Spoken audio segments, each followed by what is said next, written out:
This is GM Word of the Week, and I'm Fiddleback. Trailblazer. We here at the Word of the Week like to think of ourselves as guides.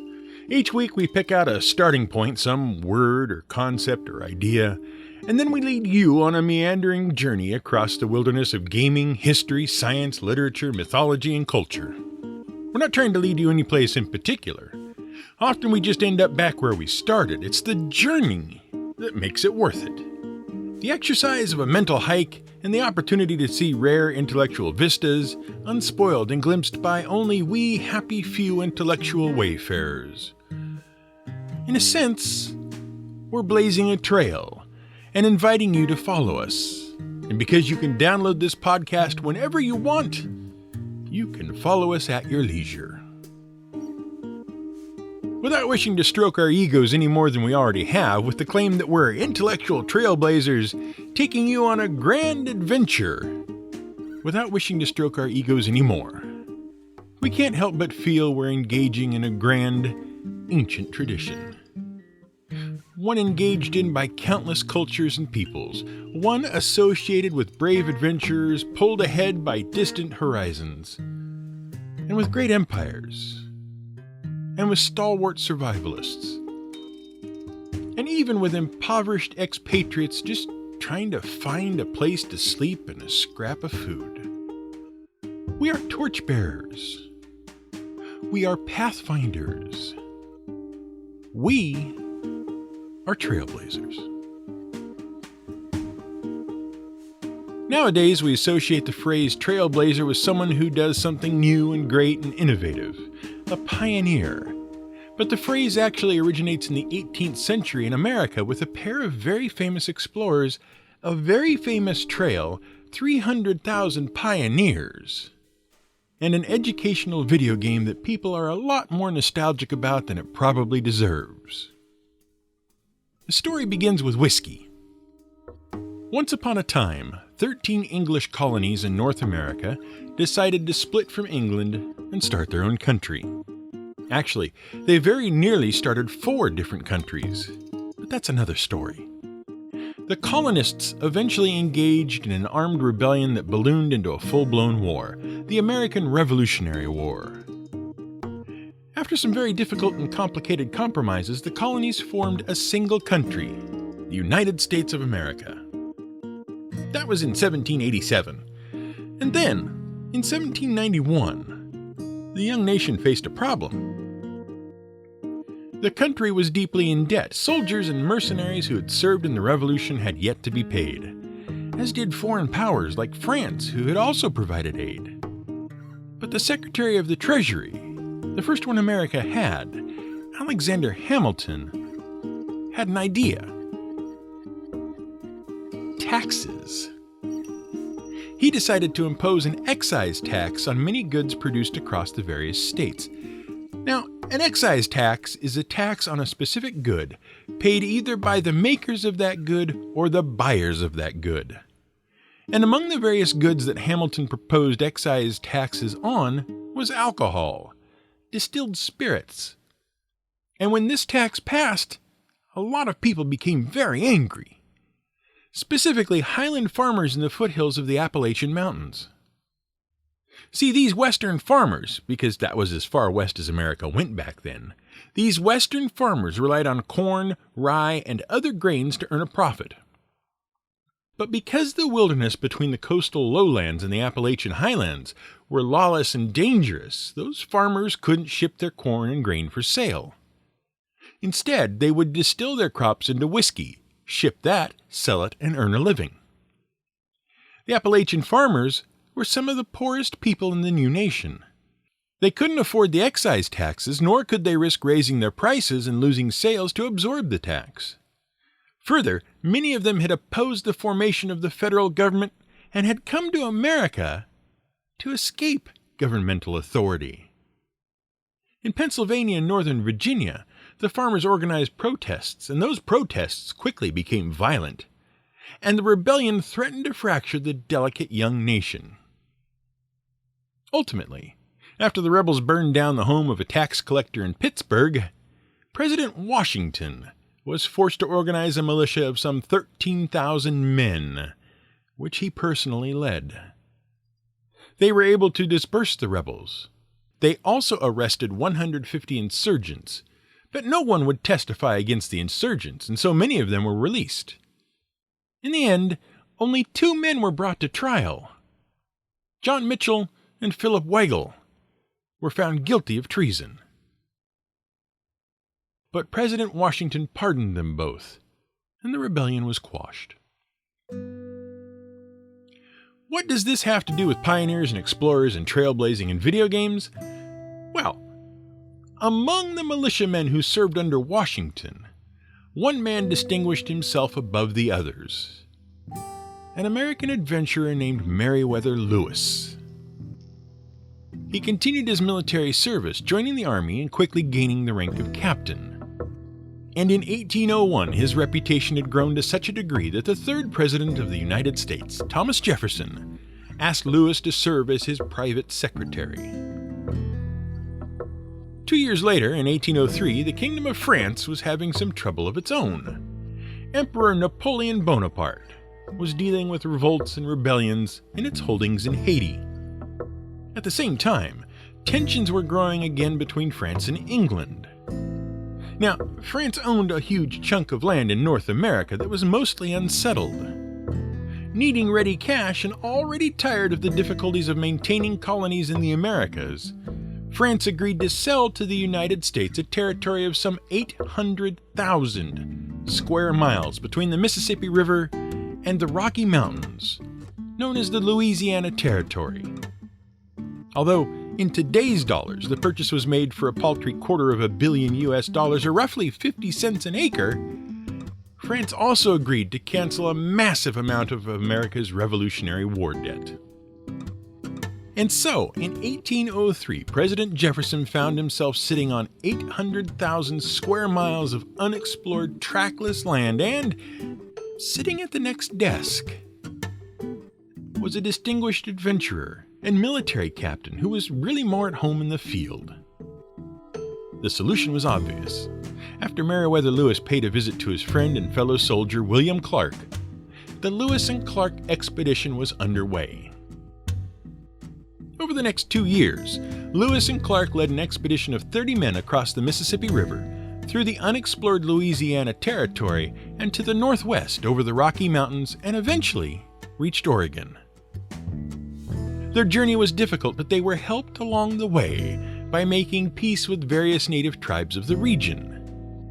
And they were able to identify 2 rivers that drained out of the Rocky Mountains that served as the beginning and the end point of a difficult, but not intraversible, connection between the American Midwest and the Oregon Territory. They laid the groundwork for the Oregon Trail. The Oregon Trail has become synonymous with the American westward expansion between the 1840s and the 1860s. Over those 2 decades, more than 300,000 settlers and pioneers would make their way across the Great Plains and over the Rocky Mountains to settle in the areas of present-day Oregon, Washington, and Northern California. At first, the settlers were drawn by the promise of free land. Later, when gold was discovered in the region, many were drawn by the promise of vast wealth for the taking. Still later, large groups of Mormons fleeing religious persecution would also use the trail. The journey along the Oregon Trail was harrowing and dangerous, and tens of thousands died making the 2,000-mile trek. And the Oregon Trail was such a significant part of American history and such an important symbol of the American pioneering spirit that in 1971, 3 Minnesotan teachers decided it would be a perfect subject for a video game. In 1971, Don Rauch, Bill Heineman, and Paul Dillenberger were all students at Carleton College in rural Minnesota, and the 3 rented an apartment together in their senior year. As part of his student teaching assignment, Rauch was assigned to teach a group of 8th graders about the American westward expansion of the mid-1800s. Wanting to make the lesson interesting and engaging, Rauch experimented with board and card games, and he and Dillenberger began designing an Oregon Trail card game. Meanwhile, Bill Heinemann had become fascinated with computers after he took a 5-week course in computer programming and became a lab assistant in the college's computer lab. As he watched students using the university's massive computer to help with complex calculations, he began to wonder if the computer's power couldn't also allow it to interact with humans through written language. When Heinemann came home one night and saw Dillenberger and Rawitsch playing the prototype Oregon Trail game, he realized he had found the subject of his computer program. He would make a game. The trio agreed to create a computer game for Rawitsch's lesson. The basic idea was that students would take on the role of pioneers making the trek along the Oregon Trail. They would have a group of pioneers and a set number of supplies and encounter random events along the trek. The three were very excited about the prospect. And then, Rawitsch's teacher moved the due date for his project up by 3 weeks.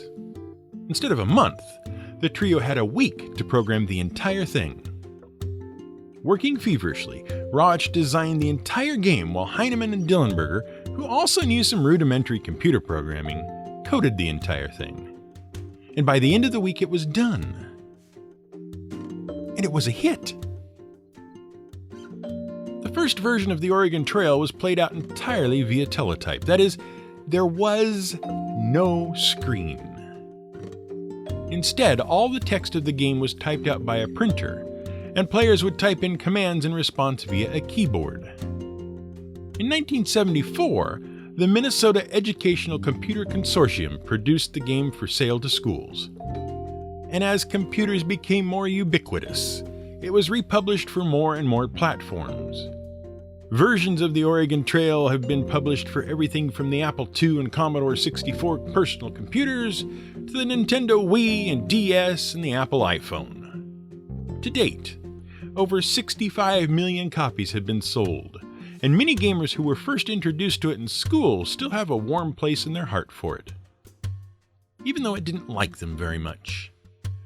The game was brutal, and everyone who has ever played it has watched countless settlers washed away while performing dangerous river crossings, freezing to death in blizzards, and most famously, dying of dysentery. Okay, so that's the trail part. But what about the blazing part? Well, to understand where that comes in, you should understand that the Oregon Trail is not just one trail. From the time of Lewis and Clark's expedition through the long years of the Oregon Trail's use, many explorers and traders and fur trappers and pioneers tried to find better routes. Many side trails and branches and shortcuts were discovered, and the Oregon Trail wasn't the only Western trail in the United States. And if you were a pioneer who needed to follow the trail, and you couldn't hire a guide, how could you keep up with all that? Heck, if you were a guide, how could you keep up with all of that? Well, that's where the trailblazing comes in. Trailblazing is the practice of marking a trail so that other people can follow along behind you. In the American West, explorers would hack bark off the trees with hatchets to mark safe trails, and they would leave other signs as well, warning about particular hazards. And in the 1800s, the practice was nicknamed trailblazing. But the practice of marking trails and roads and paths across the untamed countryside was neither new at the time nor unique to American pioneers. Various peoples and nations throughout history have developed different methods of marking trails. For example, some Native American tribes in the Pacific Northwest and in the northeastern United States engaged in a practice of making trail trees. See, trees do not grow like people.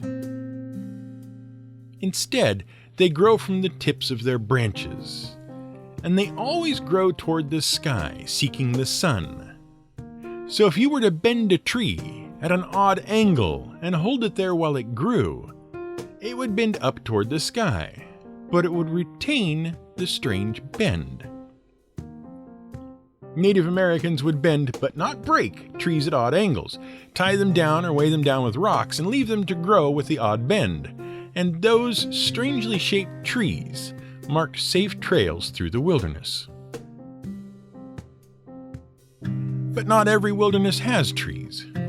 In Scandinavia, in the Scottish Highlands, and in the American deserts and the northern reaches, as well as many other places across the globe, trails were often marked with carefully stacked piles of rocks.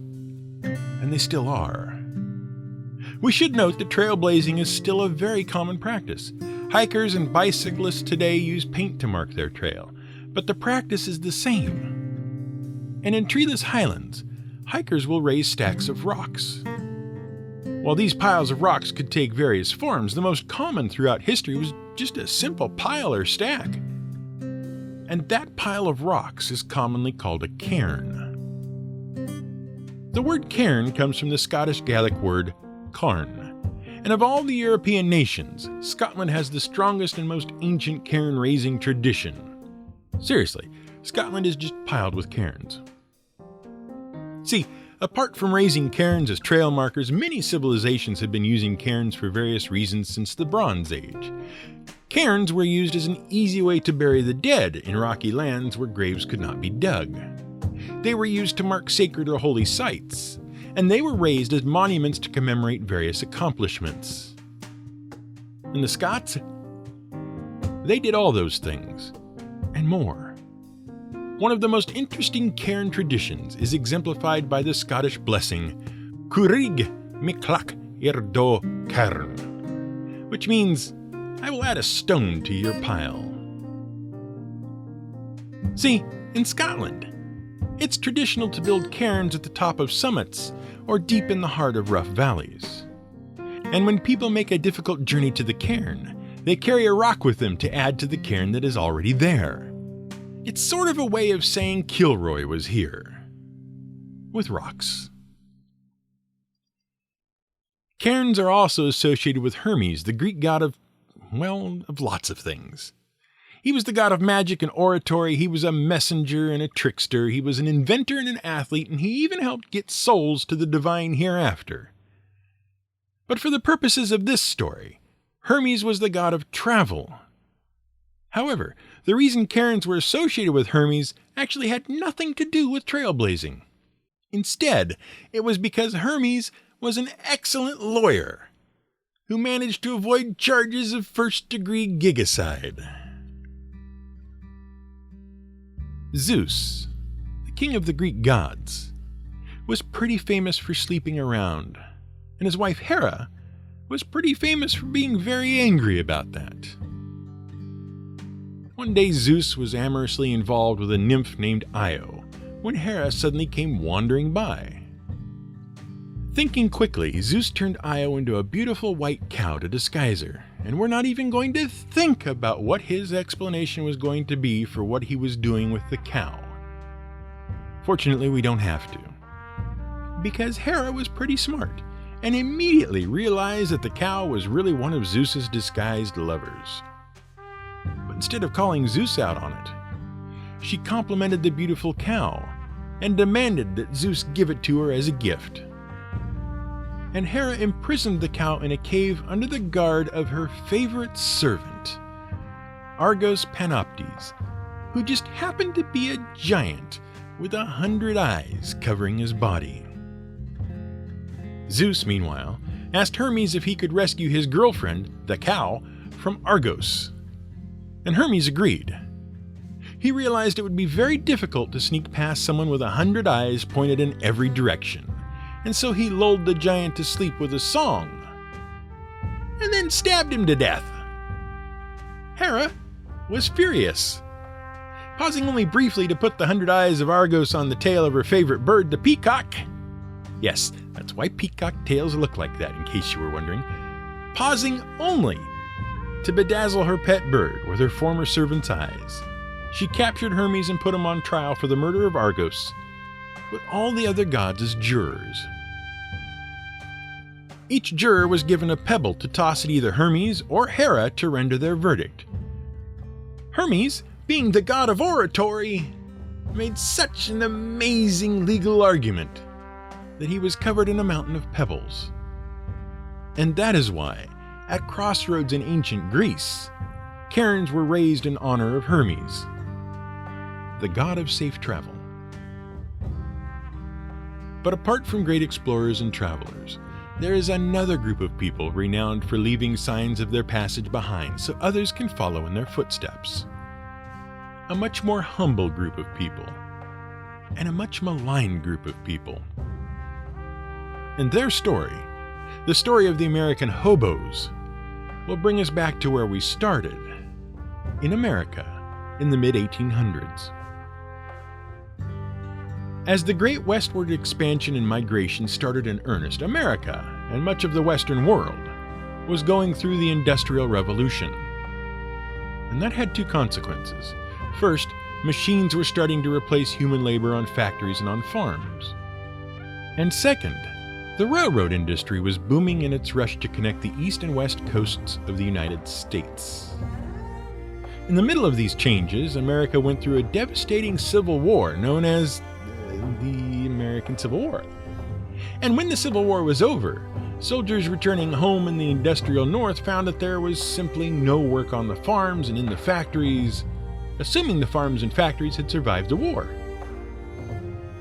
Those soldiers, along with other impoverished farmers and laborers displaced by the war or the Industrial Revolution, gathered up whatever tools they had and set out in search of work. And the easiest way to find work was to hop aboard a railroad car, ride the train as far as it would take you, and then get a job at the town at the end of the line. Often these jobs entailed laying more railroad tracks. But as industrialization was spreading west, there was lots of other work to be had at the end of the line as well.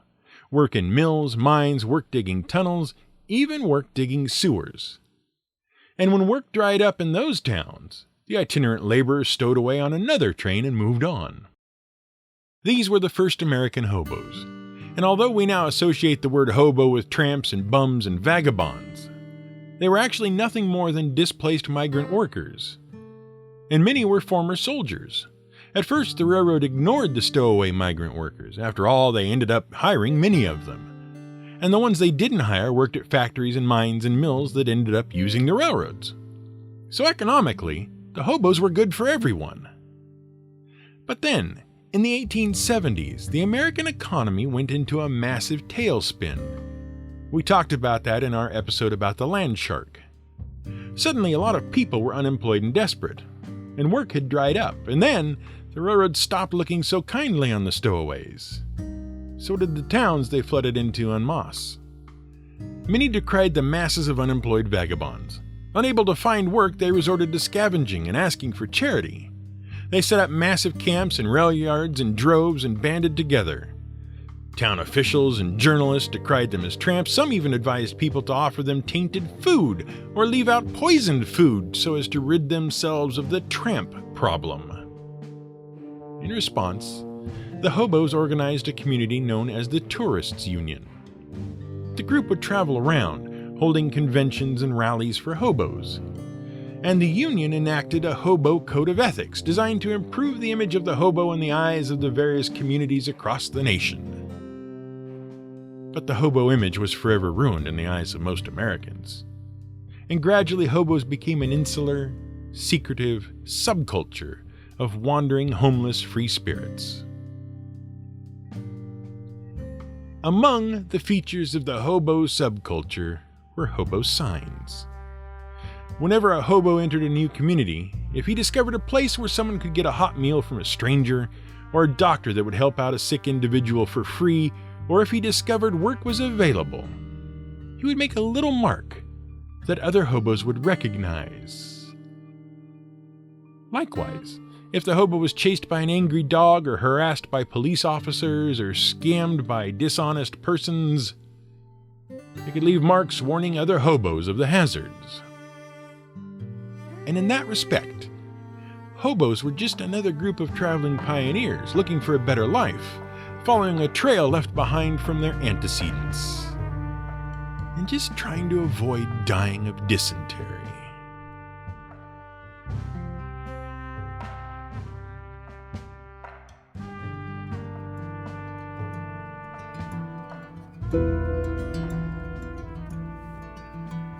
This has been GM Word of the Week.